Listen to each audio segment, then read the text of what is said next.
Hi, welcome to the Practice Sports Coaching's YouTube channel. The presentation you're about to watch actually took place live at one of our sessions. So can I use this opportunity to invite you to come and join us? We meet every Tuesday and the details are on the screen. If you like this kind of content, can I encourage you to please hit the like, subscribe, and notification bell? That way you'll get notified whenever we release any new content. Let me not take too much of your time. Enjoy today's presentation, and I look forward to seeing you soon. I've just titled it, Moving Forward from Rejection. And it's really just to give us an opportunity to have a conversation about this very important topic. So I hope you'll learn one or two things from the subject that I'll cover today. So I always love starting from definition. I don't know, it's the thing in me. You define everything. And rejection can simply be defined as not accepting, not believing, or not considering something. It's literally like saying no to something. It is not just simply declining, but also pushing or turning away from something that is seeking acceptance. And no doubt, I mean, if you're anything like me, at some point in your life, you would have experienced rejection. Some rejection, you can just sort of like, wave it by, no biggie, but others have significant impact on your life and your personality as well. And rejection can happen on a large scale. It can be something massive. It can even be public, or it could be something tiny, something that even occurs on a regular basis. Often when I meet people and I'm having a conversation with them, I can see traits of constantly being rejected. They expect you to reject what they're saying. They expect you to reject their proposal. And it's simply because that's something that has always happened to them. Now, I have to say this and I have to be very clear about it. Doesn't matter what type of rejection, where it comes from, rejection has the ability to cause emotional pain. Now, emotional pain may be different from physical pain, but it's just as painful as physical pain. And sometimes even worse. I mean, to me, I don't think I have suffered much physical pain in my life, but I've definitely suffered a lot of emotional pain. And I guarantee you, an emotional pain will make a grown man cry. An emotional pain can paralyze you, can rob you of who you are. And it takes a lot longer to get out from emotional pain than it does from physical pain. And the thing about rejection is it doesn't just impact one area. It can actually spill into other areas of your life, consciously or unconsciously.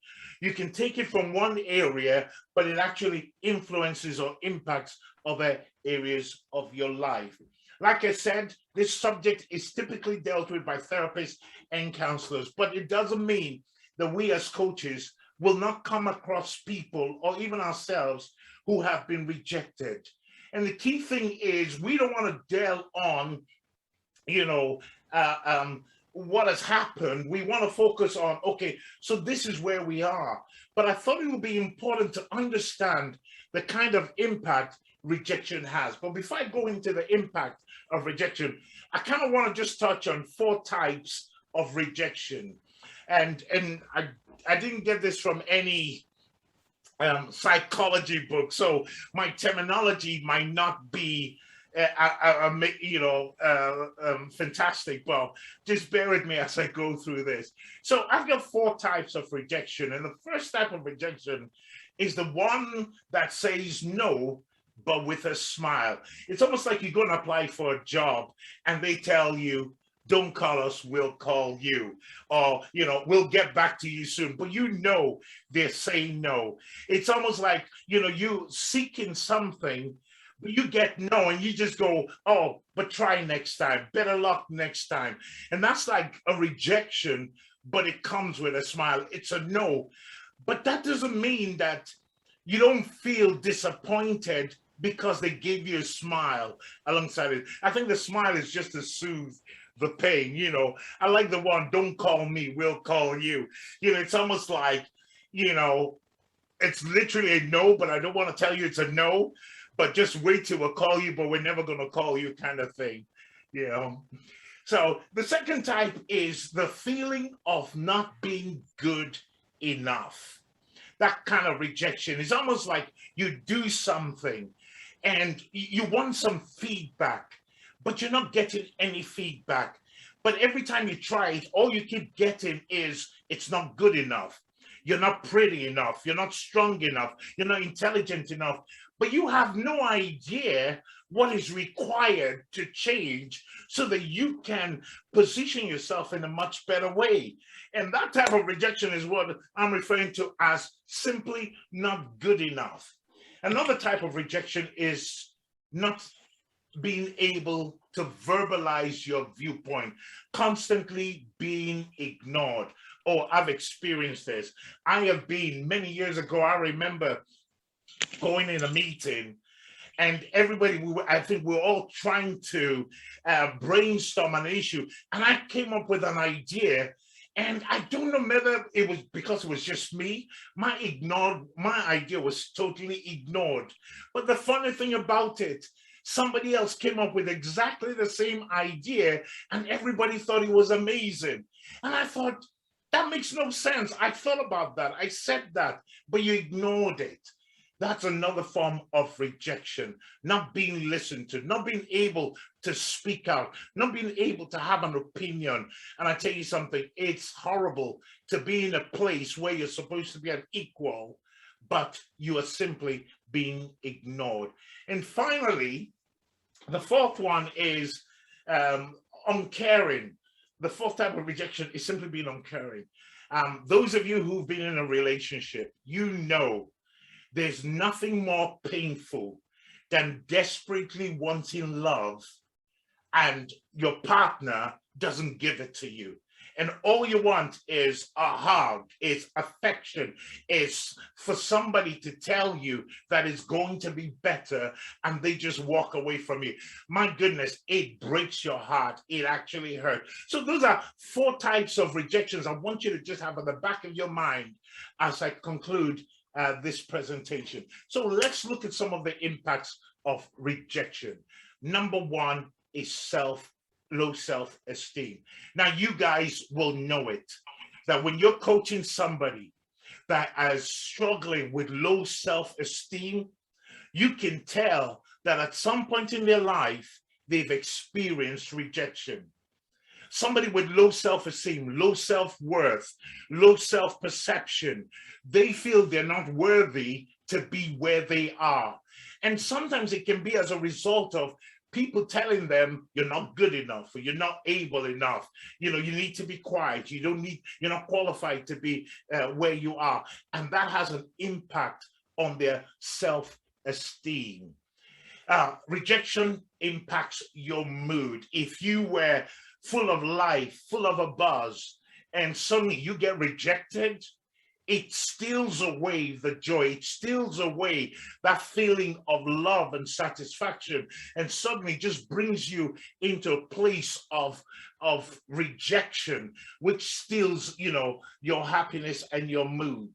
Another thing rejection can do is it can cause you to be angry. Sometimes when I see people who have expressed anger, I know that it's not because of a conversation or something that has happened. It's something else. And they're reflecting, the impact of rejection on them has been demonstrated through anger. Anxiety is another one. When you're trying to please somebody, you're constantly worried. What do they think? What will they say? I can remember many years ago, goodness me, I was freaking out when my line manager said he wanted to speak to me. I was like in my mid to late 20s, and they said to me, my line manager wanted to see me. And I was freaking out because my line manager has just really told me off. Then suddenly he wants to see me. My goodness, all sorts of things went through my mind. My heart was racing so fast. And All he wanted to do was to make up because he was having a bad day, took it out on me, but I had a million and one things go through my mind. So anxiety is a consequence of rejection. Aggression, I'm going to rush a little bit. And depression, oh my goodness, that's one. Because when you don't feel loved, when you don't feel accepted, when you don't feel welcomed, when you feel your voice is not being heard, that the impact of low self-esteem, all of that piling up can lead to depression as well. Another thing is jealousy. Jealousy can come as a result of rejection. If somebody has rejected you but accepted somebody else, jealousy will definitely occur in that scenario. And finally, rejection impacts performance. It is not just in the home rejection can have an impact on. It can affect how you work, the way you work, the confidence you have to do things. It will affect your performance as well. So those are some of the impacts rejection can have from you. So we're talking about moving from rejection. So how do you begin to deal with rejection? Number one, you've got to process it. You've got to allow for time to process that hurt that you've been through. You've got to get to the point, because what you don't want it to do is affect other areas of your life as well. One of the things I like to do is try to remind myself of things that I'm good at. You see, I don't have to be good in every area of my life or to everyone I come across, but I need to know that I'm not worthless. Because the moment I start to believe I'm not good, I'm not able, I'm worthless, I'm this, I'm that, suddenly depression begins to sink in. So I tend to remind people, anytime you achieve any level of success, make a note of it, because one day you are going to need it to help build the confidence you require to move on. Another way of dealing with rejection is understanding your role in the rejection. Was the rejection purely as a result of the other person? Because you have no idea what somebody else is thinking. I remember I have done many times in different roles I've played, I've had to recruit people. And I know that sometimes when you're interviewing people, sometimes we've already hit our quota in terms of the people that we want to take on. And if we get to a point and we go, that's it, we can't take anybody else. But if we've invited all these people in, we still have to interview them. Now we'll reject them, not because they were not good enough, but simply because the quota we had was filled up. Now, if somebody took our rejection as, us indicating that they're not good enough, then they will go through the trauma or the pain of rejection without understanding that our rejection had nothing to do with them. It was purely to do with us. So understand your role in the whole process of rejection. You've got to avoid negative self-talk. You've got to avoid negative self-talk. We talk ourselves down more often than anybody else does. And the moment you start speaking down to yourself about yourself, at that stage, you're on a downward spiral and it's leading all the way to depression. You've got to avoid negative self-talk. And finally, surround yourself with people that love you, that treasure you, that see the value in you. You should always have people around you that the moment you enter the room, they light up with a smile, because your presence alone is encouraging. It's great to have somebody like you. But if you're in a room where people are constantly making fun of you or pulling you down or telling you you're not good, it's going to affect you. So you've got to surround yourself with people that love you and value you in terms of what you do. So today we are going into the parts, and we're going to talk about this whole moving from rejection. I'm kind of interested to find out the last time you experienced rejection? What happened? What was the set of circumstances? Please be comfortable. If you don't feel comfortable talking about, just talk about the experiences that you feel comfortable talking about.